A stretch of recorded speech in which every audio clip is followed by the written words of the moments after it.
What's up, gangsters, and welcome back to the horrors of 2022, where today we'll be taking a look at The Innocents.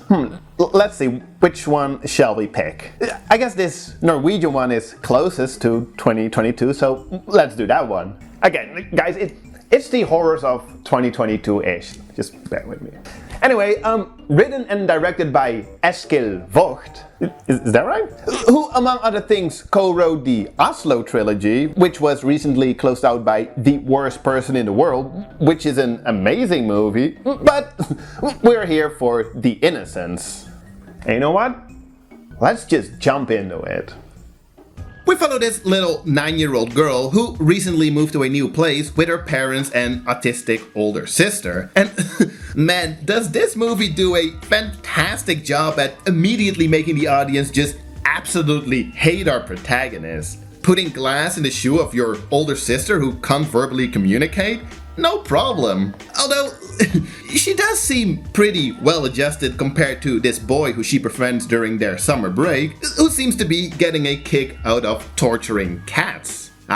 Aren't kids just delightful? There is one other way our girl Ida seems relatively normal compared to Ben, that's his name, as he seems to have some kind of psychic powers. Because, yeah, that's what this movie is about. And even though I had absolutely no idea because I went in completely blind, don't think of it as a spoiler. I mean, that is literally what this movie is about. But before you go all like, I see, baby X-Men origin, no thank you sir, that's not what this is at all. It's a psychological, supernatural thriller that actually stays relatively grounded in reality, just, you know, with some supernatural aspects. So, not super grounded in reality, but it's subtle, and honestly, like, it never becomes even close to over the top, and I honestly believe that therein lies this movie's biggest strength. This movie does a fantastic job at building up dread and tension, both with its story and like visual presentation, like visual way of telling the story. It does take its time though, it is a bit of a slow burner.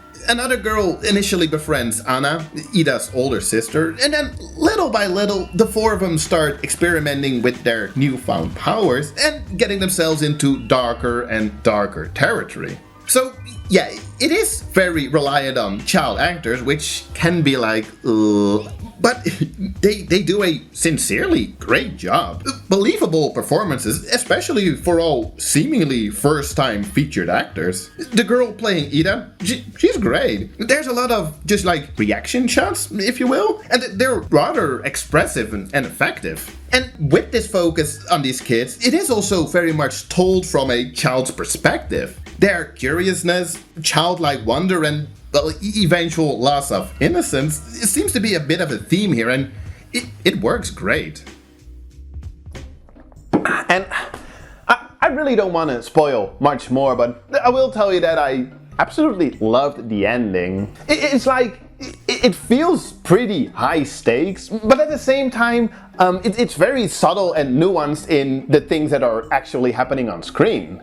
Really, for something that could have easily been super over the top, it's perfectly subdued, and I love that. And again, don't expect any kind of X-Men hero versus villain origin story, because even though it might sound like it is, and you know, with that all, you know, the whole premise sounding kind of like familiar and predictable, the way they go about it in this movie really just makes it something completely different and, dare I say, rather original.